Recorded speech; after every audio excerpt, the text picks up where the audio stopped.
Welcome to VISP solution. Myself Kanchan Yadav. आज का हमारा टॉपिक है पाइटॉच क्लासिफिकेशन। पाइटॉच क्लासिफिकेशन मतलब पाइटॉच में कितने टाइप के क्लासिफिकेशन होते हैं, उनको कैसे यूज करते हैं, और क्या चीज मल्टीपल क्लासिफिकेशन और बाइनरी क्लासिफिकेशन होता है। तो हमारा जो प्रॉब्लम्स हैं वो किस टाइप की होती हैं क्लासिफिकेशन में, ठीक है, रियल लाइफ प्रॉब्लम्स। जैसे कि हमारा मान लीजिए कुछ ईमेल हैं, ठीक है। ईमेल में हमें ये फिल्टर करना है कि कौन से स्पैम ईमेल हैं, कौन से नॉट स्पैम मतलब नॉर्मल है। उनको कैसे करेंगे हम, वो हमारा क्लासिफिकेशन प्रॉब्लम के थ्रू होंगे। और ये हमारा दो रिस्पॉन्स ऑफ इसमें हमारा आंसर होगा, जैसे कि स्पैम और नॉट स्पैम। तो ये दो रिस्पॉन्स हैं। तो इस टाइप की प्रॉब्लम्स को हम बाइनरी क्लासिफिकेशन प्रॉब्लम बोलते हैं। जैसे कि कुछ भी आपका यस नो, जैसे लोन, आपका लोन की कुछ फीचर्स के साथ आपको ये देखना है कि आपको लोन असाइन होगा या नहीं होगा। तो ये यस और नो, ठीक है, इस टाइप की कंडीशन में। और यदि एम्प्लॉय लेवल पे हम देखना चाहें तो हमारी परफॉर्मेंस एक्सपीरियंस के अकॉर्डिंग प्रमोशन होने के चांसेस लो है या हाई है। जैसे ये जो भी यस नो, 0 1 ट्रू फॉल्स में जो दो रिस्पॉन्स होते हैं, उस टाइप की प्रॉब्लम्स को हम बाइनरी क्लासिफिकेशन प्रॉब्लम कहते हैं, ठीक है। मल्टी क्लासिफिकेशन प्रॉब्लम, ठीक है। मल्टी क्लासिफिकेशन प्रॉब्लम्स क्या होते हैं, मोर देन वन थिंग और अनदर, मतलब एक या दो से ज्यादा जो क्लास होती हैं, ठीक है, तरीके के डेटा का कैटेगरीज डेटा होता है, उस टाइप को हम मल्टी क्लास क्लासिफिकेशन कहते हैं। जैसे मान लीजिए हमारे पास बहुत सारी इमेजेस हैं और हम इमेजेस को प्रिडिक्ट कर रहे हैं, ठीक है। अलग अलग कैटेगरीज की इमेजेस हैं, जैसे कि डॉग, कैट, कैमल, काऊ, ठीक है। इस पर्टिकुलर 4 कैटेगरीज के हमने एग्जांपल दिए। इन 4 कैटेगरीज के हमारे पास इमेजेस हैं, ठीक है। उनमें से हमें एक कुछ फाइंड करना है, बट हमारे पास कैटेगरी क्या है, 4 है। 4 के में से एक कुछ आएगा, ठीक है। तो ये 4 जो क्लास हैं हमारे पास, कैटेगरीज हैं डेटा को प्रिडिक्ट करने के लिए, ये इस टाइप की प्रॉब्लम्स को हम मल्टी क्लास क्लासिफिकेशन कहते हैं, ठीक है। ठीक है। Multi label classification, multi label classification क्या होती है, that text should the art have, मतलब जो एक डेटा के डिफरेंट डिफरेंट नेम्स आप समझ सकते हैं। जैसे लेबल ऑप्शन पर सैंपल, मतलब एक डेटा को हम क्या क्या तरीके से डिनोट कर सकते हैं, क्या क्या मल्टी लेबल्स उसको दे सकते हैं, ठीक है। तो इस टाइप की प्रॉब्लम्स को हम क्लासिफिकेशन प्रॉब्लम कहते हैं, ठीक है, जिसमें मेन होती है binary classification and multi class classification, ठीक है। या तो हमारा डेटा बाइनरी में होगा या तो हमारा डेटा मल्टी क्लास में होगा। इन दोनों को सॉल्व हम करेंगे किससे, मल्टी क्लास क्लासिफिकेशन प्रॉब्लम से, मतलब न्यूरल नेटवर्क क्लासिफिकेशन से, ठीक है। तो हमारा बेसिक सा एग्जांपल है मल्टी क्लास क्लासिफिकेशन का। ये हमारे पास एक, मान लीजिए हमारे पास कुछ इमेज कैप्चरिंग का डेटा है और हमें इमेज कैप्चर करनी है। तो एक ही इमेज को हम दोनों क्लास में कैसे समझेंगे कि, ठीक है। तो हमारे पास यदि एक इमेज है और उसकी सिर्फ एक ही कैटेगरी है, डॉग, या तो ये डॉग है या तो नहीं है, मतलब एक ही कैटेगरी से इसकी मौजूद है, डॉग। तो इस टाइप के डेटा को हम क्या कहेंगे, binary class classification. Multi class classification मतलब हमारे पास एक इमेज है और उसकी मल्टीपल क्लासेस है, ठीक है। इनमें से एक कुछ इसका रिस्पॉन्ड है, ठीक है। इस हमारे पास काऊ भी हो सकती है, बस भी हो सकती है, प्लांट भी हो सकता है, डॉग भी हो सकता है। इस टाइप की डेटा को हम मल्टी क्लास क्लासिफिकेशन कहते हैं, ठीक है। जब हम इसको ग्राफ करते हैं, और ग्राफ में मल्टी क्लास मतलब जिसके 2 पॉइंट्स हो, आपके 0 रिस्पॉन्स और 1 रिस्पॉन्स, ठीक है। इस टाइप से हम आपके डेटा को सेपरेट करते हैं एक लाइन के थ्रू, ठीक है, जो कि आपकी स्ट्रेट लाइन भी हो सकती है, नॉन लीनियर भी हो सकता है डेटा, बट इस नेचुरल लैंग्वेज प्रोसेसिंग के थ्रू हम उसे ठीक है सेपरेट करते हैं। मल्टी क्लास क्लासिफिकेशन में क्या होता है कि इसमें मल्टीपल क्लासेस होती हैं, जिनमें हमें क्लासिफिकेशन प्रॉब्लम के थ्रू, मॉडल के थ्रू हम उसको सेपरेट करते हैं, ठीक है। जैसे जैसे यहाँ पे हमारे पास मान लीजिए डॉग और नॉट डॉग, ठीक है, यहाँ पे डॉग, कैट और प्लांट, इनमें से डिफरेंट डिफरेंट पॉइंट्स इसमें हम इस तरीके से सेपरेट करेंगे। ठीक है, रियल लाइफ बाइनरी प्रॉब्लम्स क्या हैं और हमें किस टाइप के डेटा पे बाइनरी प्रॉब्लम्स का यूज, क्लासिफिकेशन का यूज करना है। जैसे हमें नॉर्मल हमारा एग्जांपल है इमेज, जैसे हमारी इमेज शो हो रही है, ईमेल स्पैम, जो हमारा ईमेल है उसको स्पैम और नॉट स्पैम कैटेगरीज में फिल्टर करना, मतलब उसको फाइंड करना कि जो डेटा है वो स्पैम डेटा है या नॉट स्पैम डेटा है। ठीक है, कैंसर नॉट और कैंसर और कैंसर नॉट, मतलब आप मेडिकल लेवल पे हम ये चेक कर सकते हैं कैटेगरीज के अकॉर्डिंग, पेशेंट कैटेगरीज के अकॉर्डिंग, ठीक है, कि वो उसको कैंसर है या नहीं है, या क्या चांस है उसके कैंसर होने के, मतलब उसको कैंसर होने का चांस यस है या नो है, ठीक है, ये कैंसर है या नहीं। इस टाइप के डेटा पर आप बाइनरी क्लास क्लासिफिकेशन यूज करते हैं। जैसे मान लीजिए हम नेचुरल लैंग्वेज प्रोसेसिंग का एक डेटा है, ठीक है, तो इसको हमें कुछ टेक्स्ट है, तो वो टेक्स्ट पॉजिटिव सेंटिमेंट्स है या नेगेटिव सेंटिमेंट्स है, तो ये सिर्फ दो रिस्पॉन्स है, या तो पॉजिटिव है या तो नेगेटिव है। तो इस टाइप के डेटा पे भी हम बाइनरी का यूज करते हैं। ठीक है, जैसे कि बैंक का कुछ फ्रॉड है या नॉट फ्रॉड है, जैसे किसी ने बैंक से लोन लिया है, ठीक है, तो उसकी कुछ कैटेगरीज हैं, उसके फीचर्स हैं कि उसने कितने का लोन लिया था, उसने कितनी किस्त चुकाई, वो क्या करता था, उसने कितनी किस्त उसकी रिमेनिंग है और वो नहीं भर रहा है, तो वो डेटा उसका फ्रॉड में है या नॉट। इस टाइप के डेटा को भी हम बाइनरी क्लासिफिकेशन के थ्रू सॉल्व करते हैं, जिसमें दो रिस्पॉन्स, ठीक है, दो रिस्पॉन्स हो।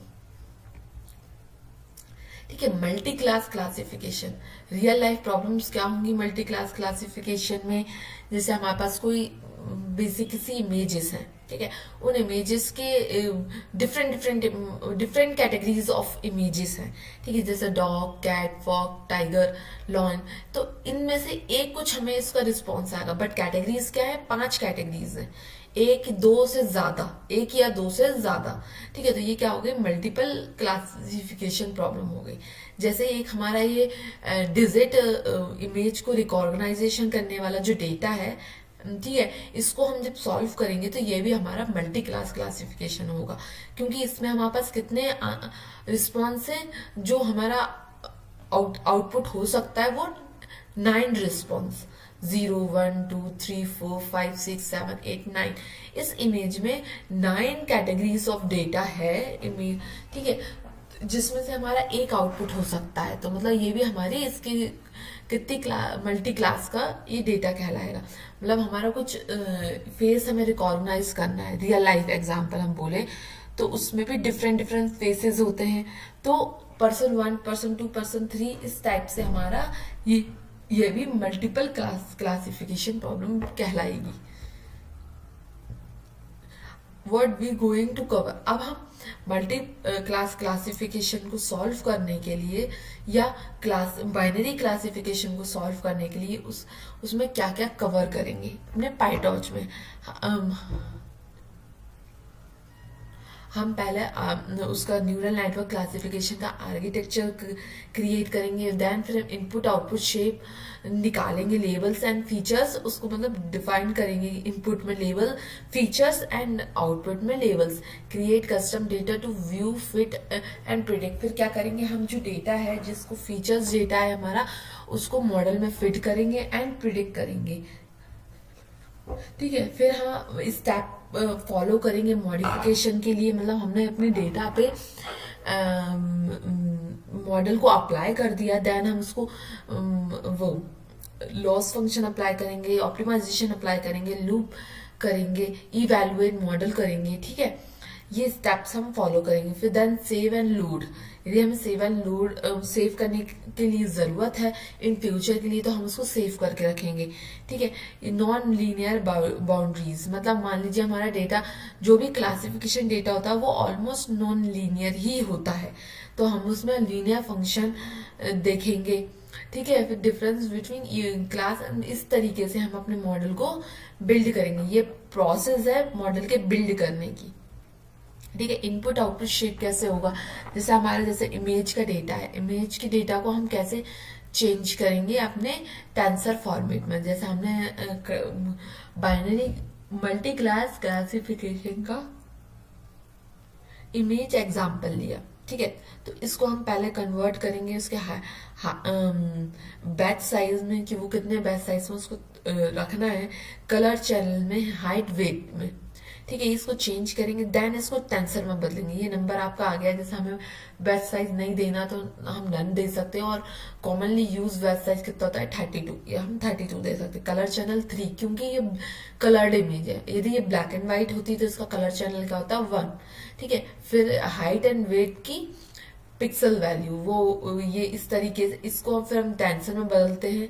टेंसर में बदल कर एज अ इनपुट मॉडल को प्रोवाइड करते हैं, आउटपुट वो प्रिडिक्ट करके देता है, उसको टेंसर फॉर्मेट में वो आउटपुट रहता है, तो उसको एक्चुअल उसमें हम बदलते हैं। इस तरीके से हम इनपुट आउटपुट शेप का की प्रोसेस को फॉलो करते हैं। ठीक है, जो कि हम हमारी क्लासिफिकेशन प्रॉब्लम में सॉल्व करेंगे। ठीक है, architecture of classification neural network, यहाँ क्या आर्किटेक्चर है डिफरेंट बाइनरी और मल्टी क्लास क्लासिफिकेशन में। इनपुट लेवल आप इन फीचर्स मतलब इनपुट लेवल में आप क्या रखेंगे मल्टी लेवल में और बाइनरी, जैसे हमारे पास जो डेटा है वो एक्सेल फॉर्मेट है, या एक्सेल फॉर्मेट है, तो पर्टिकुलर कितने कॉलम्स हमारे पास मौजूद है।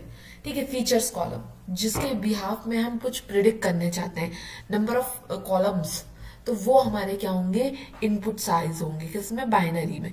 सेम हमारा मल्टी क्लास में होगा, जितने हमारे वो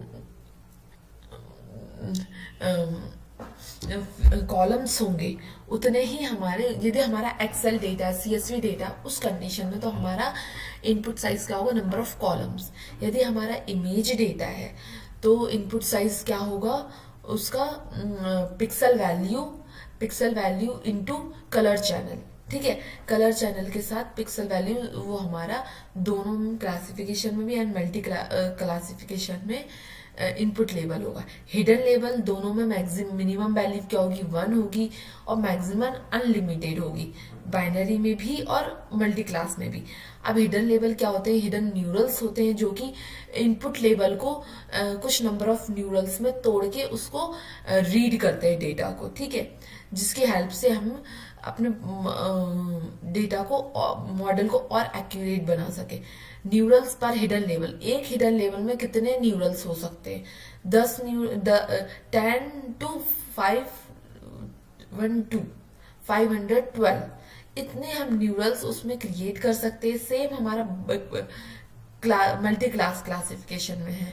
ठीक है, देन आउटपुट लेवल, यदि बाइनरी क्लासिफिकेशन है तो उसका आउटपुट ऑलमोस्ट हमेशा 1 होगा, क्योंकि या तो उसका 0 या 1, इस तरीके से, मतलब एक ही कॉलम में सिर्फ 2 रिस्पॉन्स है, तो उसका आंसर क्या होगा, 1। बाइनरी क्लासिफिकेशन में आउटपुट हमेशा 1 होगा, आउटपुट की वैल्यू हमेशा 1 होगी। पर मल्टी क्लास क्लासिफिकेशन में आउटपुट तो हमारा 1 आएगा, पर आउटपुट की लेवल कितनी हो सकती है, 3 हो सकते हैं। आप आउटपुट तो हमारा एक ही आएगा, उन 3 में से कोई एक, तो आउटपुट की वैल्यू तो हमें ही 1 ही होगी। बट कैटेगरीज क्या होगी, हमारी कैटेगरीज मल्टीपल कैटेगरीज में से आउटपुट हो सकता है। ठीक है, हिडन लेवल एक्टिवेशन, मतलब जो हमारा क्लासिफिकेशन डेटा है वो नॉन लीनियरिटी डेटा होता है, तो नॉन लीनियरिटी डेटा पे हम एक्टिवेशन फंक्शन अप्लाई करते हैं। तो ठीक है, तो हम बाइनरी में क्या यूज करते हैं, रिल्यू। ठीक है, जो रिल्यू अप्लाई करते हैं हम। ठीक है, तो रिल्यू सेम हमारा मल्टी क्लास क्लासिफिकेशन में और भी है, बट कॉमनली यूज रिल्यू है।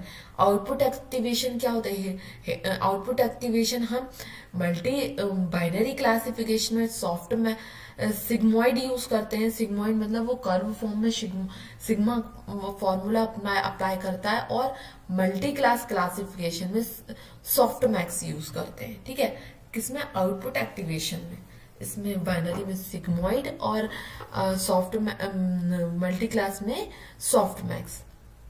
ठीक है। लॉस फंक्शन मतलब जिसके थ्रू हम प्रिडिक्ट वैल्यू और एक्चुअल वैल्यू के बीच का फर्क निकालते हैं, वो बाइनरी क्लासिफिकेशन में हम यूज करते हैं बाइनरी क्रॉस इंट्रोपी, मतलब torch dot n n dot b c e loss. ये एक फॉर्मूला है, इसके थ्रू हम बाइनरी क्लासिफिकेशन के लॉसेस को फाइंड कर सकते हैं। सेम मल्टी क्लास क्लासिफिकेशन में यूज होता है क्रॉस इंट्रोपी। क्योंकि ये बाइनरी प्रॉब्लम नहीं है तो इसमें क्रॉस इंट्रोपी यूज होगा। ये बाइनरी प्रॉब्लम्स में यूज होता है तो इसमें बाइनरी क्रॉस इंट्रोपी होगा। ऑलमोस्ट दोनों सेम ही है, बट ये बाइनरी है इसलिए इसमें बाइनरी का वर्ड का यूज लॉस फंक्शन में होगा। ठीक है। ऑप्टिमाइजेशन, एसजीडी और एडोम दो ऑप्टिमाइजेशन मेथड हैं जो कि बाइनरी में भी और मल्टी क्लास में भी यूज होते हैं। ठीक है। तो इन इन आर्किटेक्चर्स के अकॉर्डिंग हम अपने मॉडल को बिल्ड करेंगे। ठीक है। ठीक है। अब हमारा फ्लो है कि कैसे मॉडल बिल्ड होता है, और ये हमारी कुछ लाइब्रेरीज हैं कि किस कंडीशन पे कौन सी लाइब्रेरी का यूज होगा। ठीक है। Gate data ready. यदि हम विजन पे काम कर रहे हैं, इमेजेस पे काम कर रहे हैं, तो हम टॉर्च विजन डॉट ट्रांसफॉर्म इसका यूज करेंगे। ये क्या करता है, इमेज को ट्रांसफॉर्म करता है, रिसाइज करता है। टॉर्च यूटिलाइज डेटा सेट, मतलब इसके यूज से हम डेटा सेट को, प्री डिफाइंड डेटा सेट को यूज कर सकते हैं। ठीक है। डेटा लोडर की हेल्प से हम डेटा को लोड कर सकते हैं। ये तीनों लाइब्रेरीज का यूज फर्स्ट स्टेप पे होता है, जहां पे हम डेटा को रेडी कर रहे हैं, मतलब डेटा को बना रहे हैं, वो CSV फॉर्मेट में या इमेज फॉर्मेट में। उस कंडीशन में हमारा इन तीन लाइब्रेरीज का यूज होता है। सेकेंड स्टेप होती है build and pick pre train model. ठीक है। हम मॉडल को बिल्ड कर रहे हैं और ट्रेन कर रहे हैं। ठीक है। तो ये दो स्टेप्स, इसमें दो स्टेप्स में ये डिवाइड होता है, जिसमें हम लॉस फंक्शन ऑप्टिमाइजेशन निकालते हैं, मॉडल को ट्रेन करते हैं। तो ऑप्टिमाइजेशन निकालने के लिए टॉर्च डॉट ऑप्टिम लाइब्रेरी का यूज करते हैं, जिसके थ्रू हम ऑप्टिमाइजेशन निकाल सके। और लॉस फंक्शन में टॉर्च डॉट एन एन, जो कि न्यूरल नेटवर्क, मतलब पूरा मॉडल उसमें मौजूद है। Torch dot n n module, मतलब उसी में वही मॉड्यूल मौजूद है। और यदि हम इमेज पर काम कर रहे हैं तो टॉर्च विजन डॉट मॉड्यूल। इन तीन लाइब्रेरी का यूज आपका लॉस फंक्शन और ऑप्टिमाइजेशन स्टेप में होता है। ठीक है। थर्ड स्टेप होती है fit the model to data. जो भी हमारा डेटा है उसमें हमारे मॉडल को फिट करना है, नहीं प्रेडिक्ट करना। ठीक है। ये हम इस थर्ड स्टेप को फॉलो करने के बाद इवैल्यूएट करते हैं। तो इवैल्यूएट करते हैं जिससे हम अपने मॉडल की एक्यूरेसी जान सके।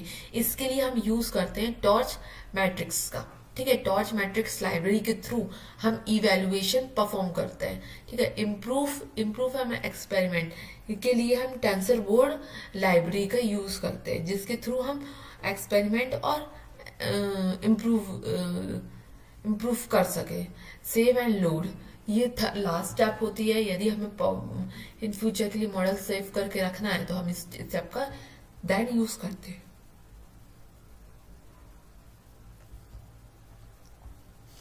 मॉडल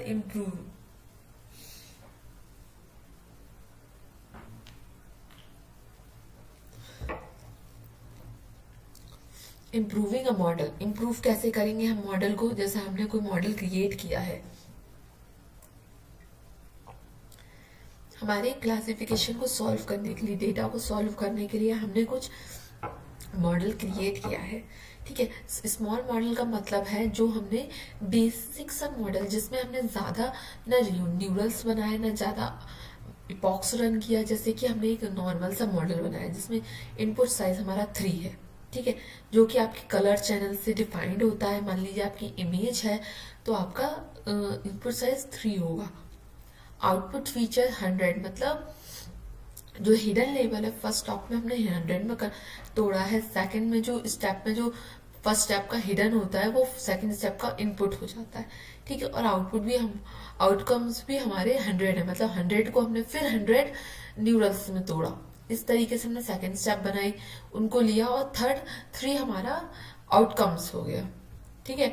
इस तरीके से हमारा मॉडल छोटा मॉडल है जिसमें हमने 2 स्टेप्स में तोड़ा है, जिसमें रिव्यू फंक्शन का हमने अप्लाई किया है, ऑप्टिमाइजेशन हमने एसजीडी अप्लाई किया है और रिपॉक्स हमने 10 रन किया। एक बेसिक सा हमने मॉडल क्रिएट किया है।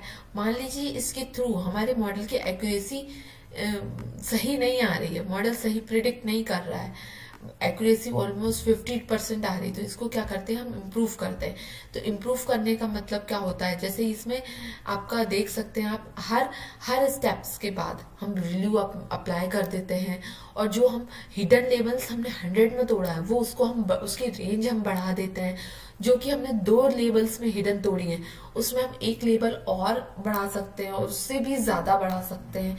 ठीक है, इस तरीके से हम अपने मॉडल को इम्प्रूव करते हैं। जहाँ हमने एसजीडी फंक्शन यूज किया है किसमें, ऑप्टिमाइजेशन में, वहाँ हम एडोम यूज करके देखेंगे, लर्निंग रेट को चेंज करेंगे, इपॉक्स की रेंज बढ़ा देंगे। इस तरीके से हम अपने मॉडल को बिग करते हैं, बड़ा करते हैं, जिसके लिए हम क्या करते हैं, एडिंग लेवल ऐड करते हैं, हिडन लेवल्स और नहीं ऐड करते हैं, इंक्रीज करते हैं यूनिट्स को। ठीक है, हिडन लेवल्स के नंबर्स को इंक्रीज करते हैं, एक्टिवेशन फंक्शन को अप्लाई करते हैं। ठीक है, ऑप्टिमाइजेशन फंक्शन को चेंज करते हैं, लर्निंग रेट को चेंज करते हैं और वो इपॉक्स मतलब ट्रेनिंग लूप को इंक्रीज करते हैं। इस प्रोसेस को हम क्या बोलते हैं, इम्प्रूव अ मॉडल, जिसके थ्रू मान लीजिए हमारा छोटे मॉडल पे हमारा वर्किंग नहीं सही दे रहा है, तो उस कंडीशन में हम अपने मॉडल को इम्प्रूव करेंगे। ठीक है, मिसिंग पीस, नॉन लीनियरिटी क्या चीज होती है, क्योंकि जो हमारा क्लासिफिकेशन डेटा है वो हमेशा आपका नॉन लीनियर डेटा ही होगा।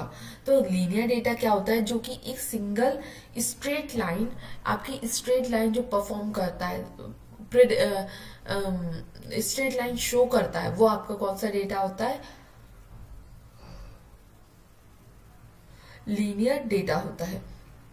नॉन लीनियर डेटा क्या होता है, जो कि आपकी जो पॉइंट्स हैं, डेटा पॉइंट्स हैं, वो आपके स्ट्रेट लाइन में सेपरेट ना होते हो। जैसे मान लीजिए हमारी कोई स्ट्रेट लाइन होती है और आपके रेड पॉइंट्स रेड पोजीशन में होते हैं और ब्लू पॉइंट्स ब्लू पोजीशन में होते हैं, तो वो आपकी प्रॉब्लम क्या होती है, नॉन लीनियर डेटा प्रॉब्लम्स आपकी कहलाती है। बट जो कि स्ट्रेट लाइन में आपके डेटा को सेपरेट नहीं करती है, वो प्रॉब्लम आपकी नॉन लीनियर डेटा है।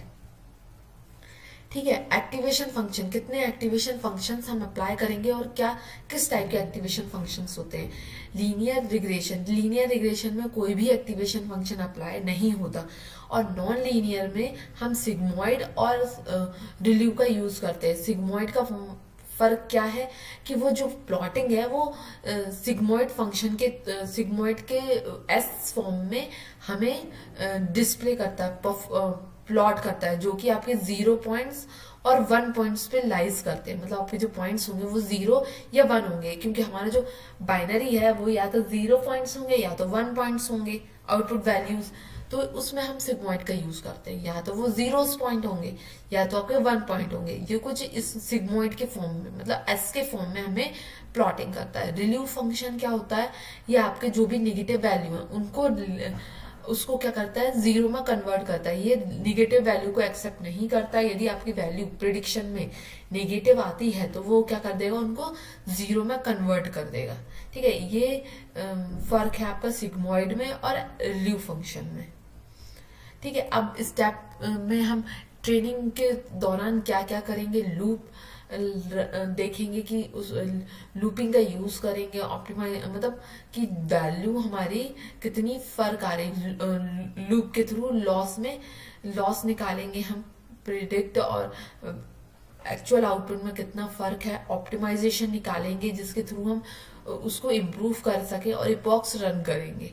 ठीक है, इस तरीके से हम अपने ट्रेनिंग लूप को वर्किंग करेंगे। ठीक है, क्लासिफिकेशन इवेल्युएशन मेथड, हम इवेल्युएट करने के लिए कौन कौन से मेथड का यूज करते हैं, टॉर्च, मैट्रिक्स डॉट एक्यूरेसी के थ्रू हम डेटा की एक्यूरेसी परसेंटेज के फॉर्मेट में निकालते हैं, जिससे हम ये देख सके हमारा मॉडल कितना एक्यूरेट है। यदि हम पाईटॉर्च यूज कर रहे हैं तो हम टॉर्च मैट्रिक्स का यूज करेंगे। यदि हम नॉर्मल मशीन लर्निंग यूज कर रहे थे तो sklearn dot matrix dot accuracy score का यूज करेंगे। ठीक है, हाँ, देन इस तरीके से हमारे अलग अलग एक्टिवेशन फंक्शन है जिसके थ्रू हम इवेलुएट करेंगे हमारे मॉडल को। ठीक है, देन हम इसको प्रोग्रामिंग वे में देखेंगे कि प्रोग्रामिंग में हम इसे कैसे करेंगे। तो प्रोग्रामिंग में हम देखते हैं, तो हम फर्स्ट क्या करेंगे, हमारा डेटा को इंपोर्ट करेंगे। ठीक है, तो हम फर्स्ट क्या कर रहे हैं, बाइनरी बाइनरी सॉल्व कर रहे हैं, बाइनरी डेटा सॉल्व करेंगे हम पहले।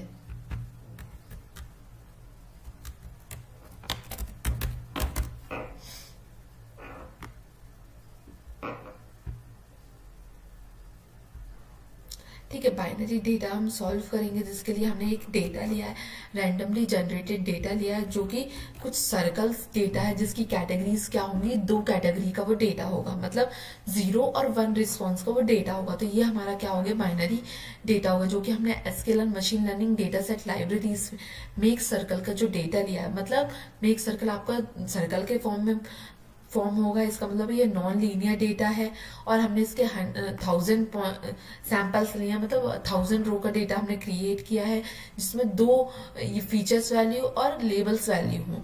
फीचर्स वैल्यू आपके जो सैंपल्स हैं वो 500 में डिस्ट्रीब्यूट हो जाए, मतलब 500 रिकॉर्ड्स आपके 1 के हों, 500 रिकॉर्ड्स आपके 0 के हों।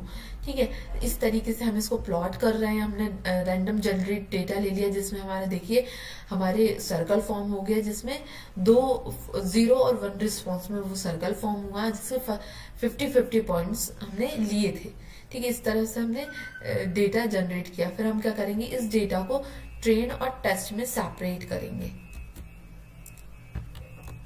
ठीक है, हमने क्या किया, ट्रेन टेस्ट में सेपरेट करने के sklearn डॉट मॉडल सिलेक्शन का यूज किया है, जिसके थ्रू हम टेस्ट और ट्रेन में सेपरेट करेंगे। इससे पहले हम इसको टेंसर में बदल लेंगे, क्योंकि एक्स और वाई वैल्यू, क्योंकि जो हमारा पाइटॉर्च है, पाइटॉर्च का जो मॉडल हम क्रिएट करेंगे वो टॉर्च फॉर्मेट को यूज करता है। ठीक है, उसके अलावा हम किसी और फॉर्मेट में हमारा डेटा पास नहीं कर सकते। तो हमने क्या किया, एक्स और वाई की वैल्यू को टेंसर में बदल लिया। देन हमने क्या किया, ट्रेन और टेस्ट के हेल्प से हमने 4 न्यू वेरिएबल्स बनाए, जो कि एक्स के टेस्ट और ट्रेन के लिए और वाई डेटा के टेस्ट और ट्रेन के लिए। इनको हमने सेपरेट किया ट्रेन टेस्ट सेपरेटर के थ्रू, जिसमें हमने एक्स और वाई में ट्रेन टेस्ट सेपरेट किया है। ठीक है, जिसका टेस्ट का साइज होगा 20%, क्योंकि जो हमारा मेन डेटा होता है, जिसके थ्रू हमारा मॉडल अपने डेटा के पैटर्न्स को लर्न करता है, वो टेस्ट का ट्रेनिंग का डेटा होता है। तो इसका मतलब है हमें ज्यादा से ज्यादा क्वांटिटी का डेटा ट्रेनिंग में देना पड़ेगा। तो हम क्या करते हैं, 80% डेटा हमारा ट्रेनिंग के लिए रखते हैं, जिसके थ्रू हमारा मॉडल हमारे डेटा की पैटर्न्स को समझ सके और उसके थ्रू हमें प्रिडिक्शन प्रोवाइड कर सके। ठीक है, और 20% डेटा हम टेस्ट में रखते हैं, जिसके थ्रू हम जो मॉडल क्रिएट किया है, हमारे पैटर्न को लर्न किया है, उसको चेक कर सके कि कितना वो एक्यूरेट है, क्या उसकी एक्यूरेसी है। ठीक है, तो हमने ये टेस्ट और ट्रेन हमने अप्लाई करा है।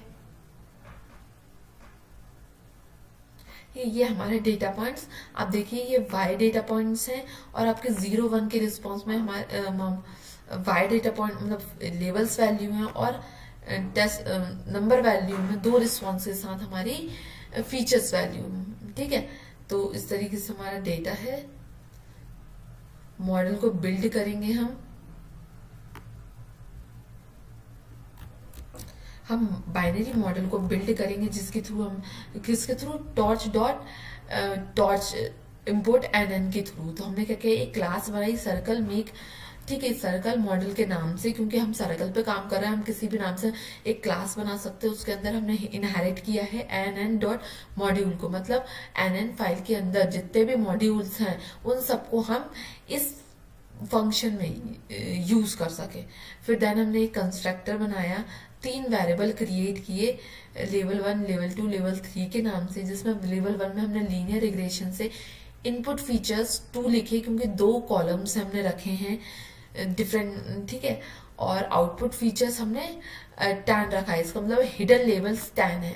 वो क्या करेगा, 10 हिडन लेवल में टू फीचर्स वैल्यू को तोड़ेगा। देन सेकंड स्टेप में हमने हिडन, फर्स्ट स्टेप का हिडन लेवल, इसका इनपुट लेवल बन जाता है, ठीक है। तो वो हमारा 10 वैल्यू सेम टू सेम आएगी, और देन फिर इसको हमने फिर एक नए 10 यूनिट्स में तोड़ा है, ठीक है। देन थर्ड स्टेप में ये 10 यूनिट फिर से हमारी इनपुट लेवल बन जाएंगे, और आउटपुट फीचर्स क्या होगा, 1, मतलब रिस्पॉन्स आपका कितना आने वाला है, दोनों में से 1 आने वाला है। इस तरीके से हमारा ये डेटा अप्लाई होगा, ठीक है। फिर हमने क्या किया, ये फॉरवर्ड फंक्शन क्रिएट किया जिसके थ्रू हम डेटा को हमारे कंस्ट्रक्टर फंक्शन में अप्लाई करेंगे, पास करेंगे, और हमने यहाँ पे रिलीव एक्टिवेशन फंक्शन अप्लाई किए हैं, ठीक है।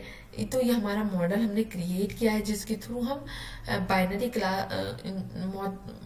बाइनरी क्लासिफिकेशन प्रॉब्लम को सॉल्व कर सके, जिसको हमने मॉडल अंडरस्कोर 3 वेरिएबल में लिया है, ठीक है। हम इसको प्रिंट करके देखेंगे तो क्या वैल्यू हमारे पास है। हाँ, जो भी हमने वैल्यूज अप्लाई की हैं वो हमें यहाँ पे डिस्प्ले कर रहे हैं, जिसमें हमारी इनपुट कितने फीचर्स हैं, 2 फीचर्स है, जिसको हमने 2 स्टेप में आपके इनपुट लेवल्स पे 2 स्टेप में तोड़ा है, ठीक है। और आउटपुट आपका क्या आएगा, एक रिस्पॉन्स में आउटपुट आपका मिलेगा।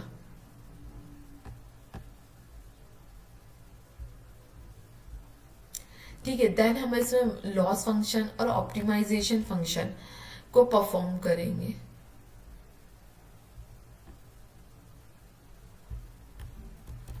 ठीक है, तो हमने क्या किया, binary cross entropy with logistic loss.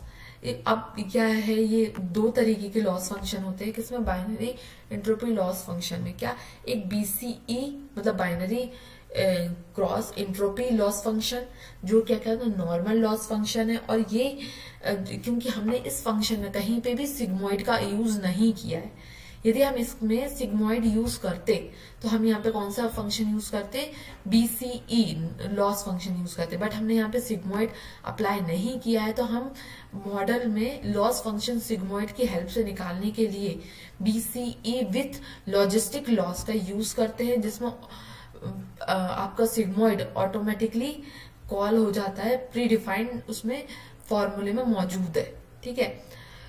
Then optimisation कौन सा यूज करेंगे हम, SGD, ठीक है, जिसकी हेल्प से हम जो भी लॉसेस निकलेंगे उसको कम करने के लिए हम पैरामीटर्स को बदल सके बैक प्रोपोगेशन में, ठीक है। तो हमने क्या किया, मॉडल 3 में हमारा मॉडल को पास किया है, आपका लॉस अंडरस्कोर FN में हमने अपना लॉस फंक्शन फाइंड कर दिया, और ऑप्टिमाइजेशन वेरिएबल में हमने ऑप्टिमाइजेशन डिफाइन कर दिया।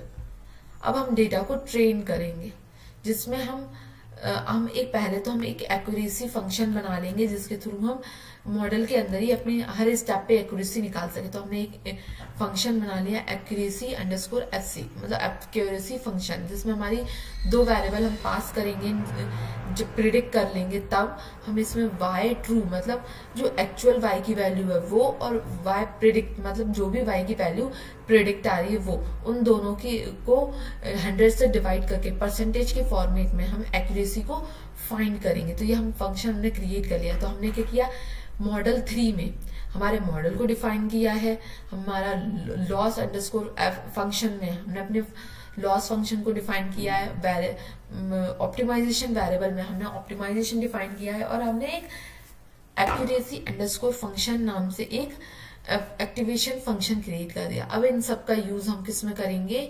लूपिंग में करेंगे, जिसके थ्रू हम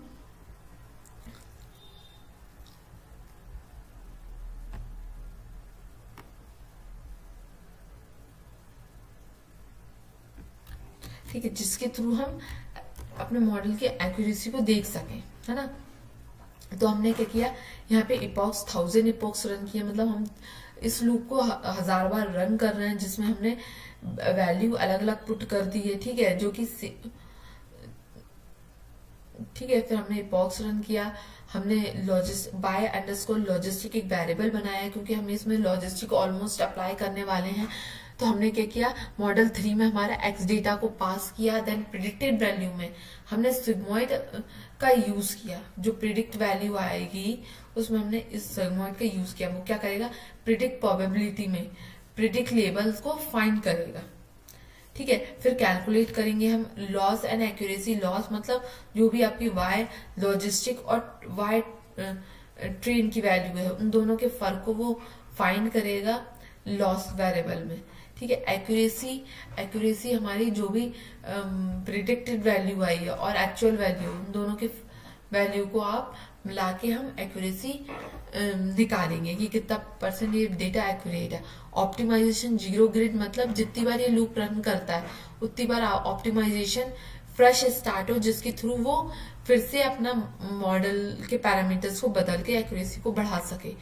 लॉस डॉट बैकवर्ड, यदि आपके लॉस में कुछ भी लॉस आ रहा है, कुछ भी डिजिट में वैल्यू आ रही है, तो आप उसको बैक प्रोपोगेशन प्रोसेस को फिर से ले जाइए और दोबारा से प्रोसेस को रन कीजिए। इस लाइन का यूज यही है कि प्रोसेस वापस बैक में जाती है और प्रोसेस को दोबारा रन करके करती है। ऑप्टिमाइजेशन डॉट स्टेप, इस प्रोसेस का मतलब है कि जब भी आपकी प्रोसेस, जब भी आपका मॉडल रन करता है, डेटा को बार बार पास करता है बैकवर्ड में, उस कंडीशन में आपके पैरामीटर्स को, वेट पैरामीटर्स को ये चेंज करता है। ठीक है, अब टेस्टिंग कैसे करेंगे, इवेल्युएट कैसे करेंगे, तो हमने क्या मॉडल 3 डॉट इवैल्यू ये वेरिएबल है जिसके थ्रू हम इवेल्युएट करते हैं। हमने क्या किया, test underscore logistic underscore model 3 X test, S text का डेटा हमने इसमें अप्लाई कर दिया है और टेस्ट प्रिडिक्ट, फिर देन जो वैल्यू आई उसमें सिग्मॉइड फंक्शन हमने अप्लाई किया और एक्यूरेसी फाइंड की। इसके थ्रू हमारा डेटा हमें टेस्ट और ट्रेन में अलग अलग एक्यूरेसी, अलग अलग वैल्यूज देगा और जो भी डेटा आएगा हमारा वो 100 एपॉक्स की डिवाइड में हमें शो कर दे। मतलब first 100 records, second 200 records, 300 records के डिवीजन में हमें वो प्रेडिक्ट कर दे। देखिए, जीरो, जब हमारा कोई रिपॉक्स रन नहीं किया था, जब हमारी लॉस कितना आ रहा था 0.7, ठीक है, और एक्यूरेसी कितनी आ रही थी 51। ठीक है, टेस्ट डेटा पे हमारा क्या था 72, लॉस टेस्टिंग लॉस करता 0.72 और एक्यूरेसी क्या थी 43। ठीक है, लास्ट ग्रुप में क्या फर्क आ गया है, जो हमारा लॉस है वो 0.2 तक कम हो गया और एक्यूरेसी 97% बढ़ गई। सेम हमारा टेस्ट डेटा पे है कि जो वो लॉसेस हैं वो 0.2 कम हो गए हैं और एक्यूरेसी हमारी 97% इंक्रीज हो गई है।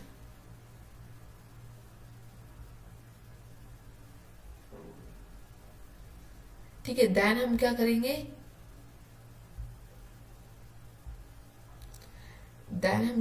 इवेलुएट हमने कर लिया, हम डेटा को प्रिडिक्ट करेंगे, न्यू डेटा को प्रिडिक्ट करेंगे। उसके लिए हम, ठीक है, हमने मेक प्रिडिक्शन का फॉर्मूला लगाया, जैसे मॉडल इवेलुएट किया है।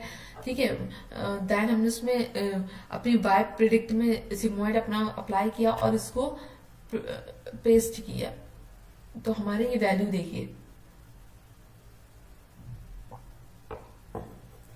हमारी प्रिडिक्टेड वैल्यू ये है और एक्चुअल वैल्यू ये है। ठीक है, हमारा लगभग सेम वैल्यू आई है। फिर हम इसको प्लॉट करेंगे। प्लॉटिंग के लिए हम एक फंक्शन का यूज करेंगे, डिसीजन बाउंड्री, जिसके थ्रू वो एक बाउंड्री क्रिएट करेगा 1 और 0 पॉइंट के बीच में। तो ये हमारे एक फाइल है जिसके थ्रू हम प्लॉट डिसीजन बाउंड्री प्लॉटिंग के लिए यूज करते हैं। ये हेल्पर डॉट फंक्शन के अंदर मौजूद होती है। तो इस फाइल को हमें डाउनलोड करना पड़ेगा, तो हमने वो डाउनलोड किया, उसके अकॉर्डिंग हम इसको प्रिंट कर सके। देन हम इसको प्रिंट करेंगे। ठीक है, तो हम इसको ट्रेन और टेस्ट डिफरेंट डेटा को अलग अलग तरीके से प्रिंट करेंगे। देखिए, आपका जो y 0 पॉइंट्स और 1 पॉइंट्स थे, आपके वो एक डिसीजन बाउंड्री के अकॉर्डिंग अलग अलग सेपरेट हो गए, टेस्ट का भी, ट्रेन का भी। ठीक है, इस तरीके के डेटा, इस तरीके की बाउंड्री को क्रिएट करने के लिए हमें helper function dot py file का यूज करना पड़ता है, जो कि हमारा एक स्टैंडर्ड फॉर्मेट है। इसको लिखने से हमारी वो फाइल हमारे लोकेशन पे सेव हो जाएगी, जिसके थ्रू हम प्लॉटिंग कर सकते हैं डिसीजन बाउंड्री को।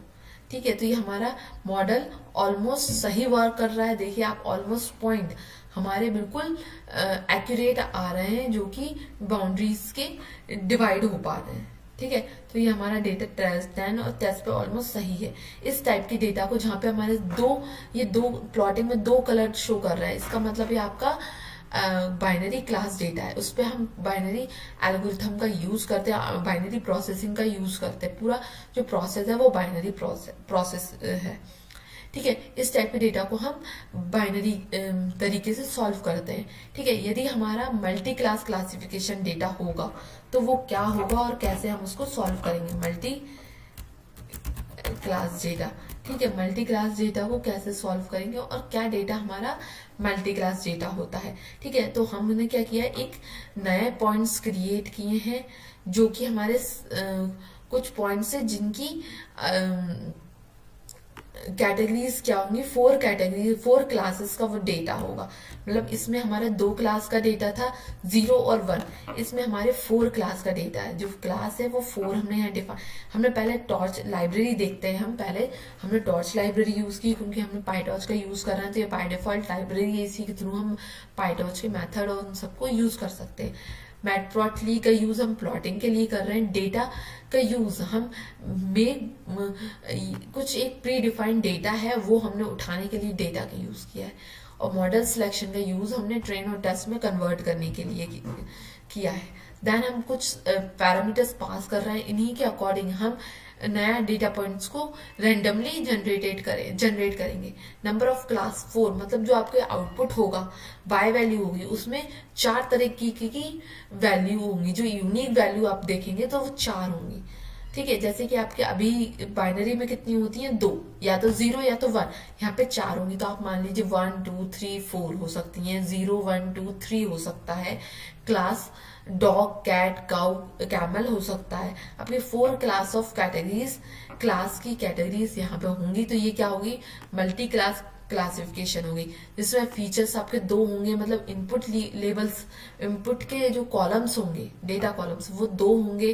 रैंडम सीड का मतलब है जो एक बार डेटा हमारा आ गया है, क्योंकि हम इसको रैंडमली जनरेट कर रहे हैं डेटा, वो बार बार सफल ना हो, नहीं तो उससे क्या होगा, हमारा मॉडल एक्यूरेसी कम ज्यादा देता रहेगा।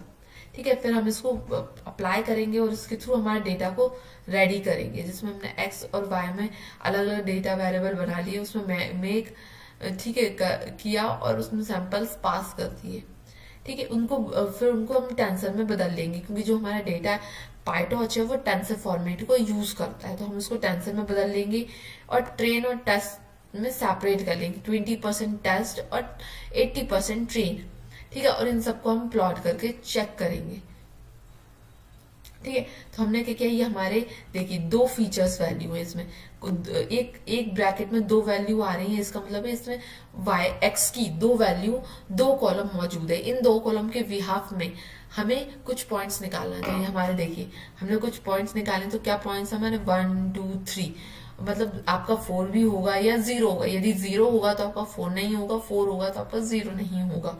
ठीक है, ये हमारा डेटा पॉइंट्स है, और इसको प्लॉट किया तो आपके 4 डिफरेंट कलर्स में पॉइंट दिख रहा है। इसका मतलब आप मान लीजिए आपका ये ब्लू कलर है वो 1 रिस्पॉन्स को दिखा रहा होगा, जो आपका रेड कलर है वो 2 रिस्पॉन्स को दिखा रहा होगा, और जो आपका ऑरेंज कलर है वो आपके 3 रिस्पॉन्स को दिखा रहा होगा, और जो 4th है आपका 4 रिस्पॉन्स को दिखा रहा होगा। ये डिफरेंट हमने प्लॉट किया है, इसका मतलब ये मल्टी क्लास क्लासिफिकेशन प्रॉब्लम है। ठीक है, अब इसमें हम मॉडल कैसे क्रिएट करेंगे।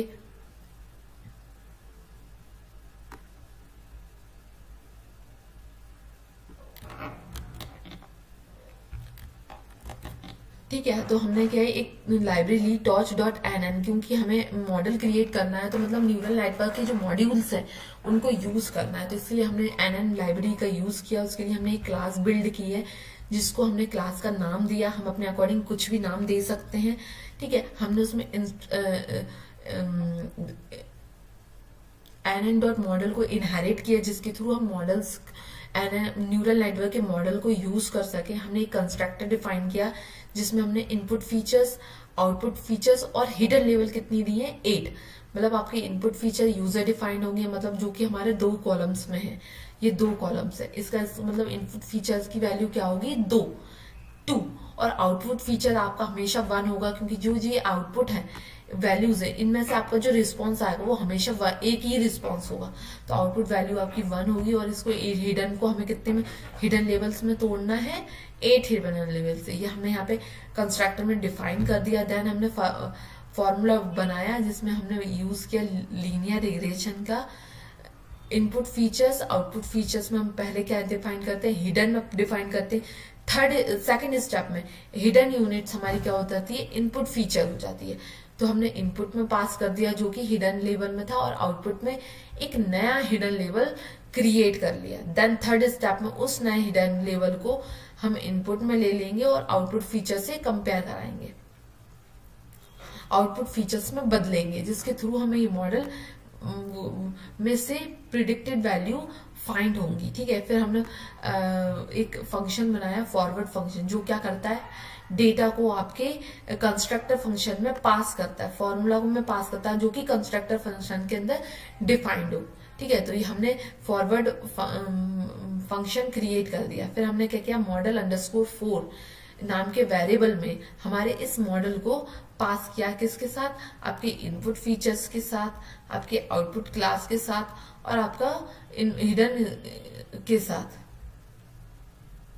ठीक है, देखिए हमारा जो इनपुट है वो 2 है, हिडन लेवल हमारी 8 थी, जो हमने थर्ड स्टेप में तोड़ा तो वो हमने हिडन लेवल एक और 8 में तोड़ा। देन वो इनपुट में आ गया, और आपके आउटपुट फीचर्स क्या है 4, क्योंकि आप 4 रिस्पॉन्स में से एक कोई रिस्पॉन्स चाहते हो, तो उन 4 में से कोई एक रिस्पॉन्स आपका आएगा।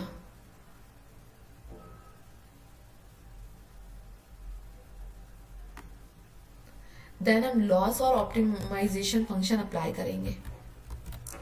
हम लॉस निकालेंगे। देखिए हमारी मल्टी क्लास क्लासिफिकेशन है, क्योंकि इसमें 2 से ज्यादा रिस्पॉन्स आपके वाई में मौजूद है, तो ये बाइनरी नहीं होगी, ये आपकी हो गई मल्टी क्लास क्लासिफिकेशन। तो मल्टी क्लास में क्या होगा, हमारा क्रॉस इंट्रोपी लॉस फंक्शन का यूज होगा। ठीक है, जिसके थ्रू हम एक्चुअल और प्रेडिक्टेड वैल्यू के बीच का फर्क डिफाइन करेंगे। ऑप्टिमाइजेशन हम SGD के यूज करेंगे, क्योंकि ये आपके बाइनरी में भी यूज होता है, मल्टी क्लास में भी यूज होगा, जिससे हम मॉडल में से पैरामीटर्स को चेंज करेंगे, किसकी हेल्प से, लर्निंग रेट 0.1 की हेल्प से। ठीक है, तो हम इसको रन कर देते हैं। देन हमने क्या किया, एक मॉडल बना दिया, मॉडल वेरिएबल मॉडल बना दिया, उसको एक वेरिएबल में डिफाइन कर लिया, एक लॉस फंक्शन डिफाइन किया, जिसको हमने एक नए वेरिएबल में, और ऑप्टिमाइजेशन वेरिएबल को एक ऑप्टिमाइजेशन वेरिएबल में हमने डिफाइन कर लिया। अब इन सब का यूज करेंगे हम ट्रेनिंग पार्ट में, मॉडल को ट्रेनिंग करने के पार्ट में। उससे पहले हम मॉडल को एक्यूरेट लॉजिस्टिक अप्लाई करेंगे मॉडल के लिए। तो हमने लॉजिस्टिक के लिए मॉडल अप्लाई किया, उसमें एक्स टेस्ट की वैल्यू को आपके लॉजिस्टिक में बदला, सेम हमारा वैल्यू सिग्मॉइड में जाएगा, और हमने इसको जो वैल्यू थी, इन वैल्यू को हमने लॉजिस्टिक में चेंज किया। ठीक है, आप चाहें तो नहीं भी कर सकते, ये हमारे ऊपर डिपेंड है, क्योंकि ये सिर्फ आपके मॉडल को वर्किंग फास्ट करता है और इसका कोई मतलब नहीं है। ठीक है, टॉर्च। देन हम क्या करेंगे, ट्रेनिंग करेंगे, मॉडल को ट्रेन करेंगे। तो ट्रेन करने के लिए जो आपका बाइनरी का प्रोसेस था, वही सेम आपका मल्टी क्लास का प्रोसेस होगा, जिसमें हम इपॉक्स लिखेंगे। हमने वहां 1000 इपॉक्स लिखा था, यहाँ 100 इपॉक्स लिखा है, इससे कोई फर्क नहीं पड़ता। आप यहाँ पे भी 1000 इपॉक्स में रन कर सकते हैं। देन हमने क्या किया, मॉडल में अपना ट्रेंड को डिफाइन किया, और उसमें अपने डेटा को पास किया, प्रिडिक्ट किया, जो भी डेटा इसमें आएगा बायोलॉजिस्टिक में, उसको हम सॉफ्टमैक्स के थ्रू उसको देखेंगे। ठीक है, फिर हम क्या करेंगे, लॉस को कैलकुलेट करेंगे, जो भी हमारी प्रिडिक्टेड वैल्यू आई है वो, और एक्चुअल वाई वैल्यू के बीच का फर्क हम लॉस के थ्रू निकालेंगे, जो कि क्रॉस इंट्रोपी लॉस होगा।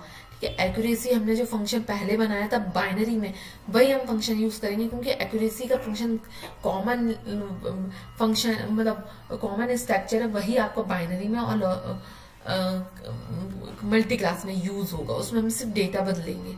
ठीक है, ऑप्टिमाइजेशन जीरो डिग्री का यूज करेंगे जिसके थ्रू हमारा ऑप्टिमाइजेशन फर्स्ट स्टार्ट करे।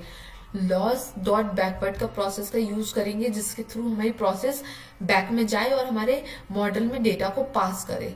ठीक है, ऑप्टिमाइजेशन डॉट स्टेप का यूज हम करते हैं हमारे ऑप्टिमाइजेशन के थ्रू हमारे मॉडल के पैरामीटर्स को चेंज करने के लिए, जिसके थ्रू हम अपने मॉडल की एक्यूरेसी को इंक्रीज कर सके। ठीक है, फिर हमने टेस्ट डेटा पे इवेलुएशन लगाया जिसमें हमने डेटा को इवेलुएट किया, सॉफ्टमैक्स लगाया, लॉस लगाया और एक्टिवेशन फंक्शन लगाया व्यू करने के लिए। और देन हमारे ये व्यू किसके हिसाब से, वो 100 रिकॉर्ड्स है ना, तो 100 रिकॉर्ड्स के हिसाब से वो 10 में डिवाइड करके हमें व्यू दिखाए। जैसे 0 इपॉक्स, जब भी कोई रिपॉक्स रन नहीं किया था, जब आपका लॉस कितना था, वन आपका लॉस, पूरा 1 लॉस था जिसकी एक्यूरेसी कितनी 65, और टेस्ट का कितना था 0.57, और टेस्ट की एक्यूरेसी थी 95। मतलब टेस्ट का डेटा तो आपका सही वर्क कर रहा था, बट जो मेन आपका मॉडल ट्रेन कर रहा था वो आपका गड़बड़ था, उसमें वो था। तो हमने इसको इपॉक्स रन करके इसको 1 को हमने 0.03 में कन्वर्ट किया। देन आपकी एक्यूरेसी कितनी बढ़ गई, 99% आपकी एक्यूरेसी बढ़ गई। ठीक है, सेम आपका यहाँ पे 0.5 था तो 0.2 हो गया, एक्यूरेसी आपकी 99 हो गई। ठीक है, इस तरीके से हमारा ट्रेनिंग लूप काम करता है। फिर ई वैल्यू मेक प्रिडिक्शन करने के लिए हमने कुछ यूज किया है, जो हमने क्या किया, लॉजिस्टिक डेटा में हमने मॉडल को यूज कर दिया और उसको 10 रिकॉर्ड्स को उनको प्रिंट किया, सिर्फ 10 रिकॉर्ड्स को, क्योंकि बहुत सारे रिकॉर्ड्स हैं, हमको प्रिडिक्ट करना आसान नहीं है। तो ये हमारे कुछ 10 रिकॉर्ड्स आए हैं इवैल्यूएशन के। अब इनको हम प्लॉट करके देखेंगे।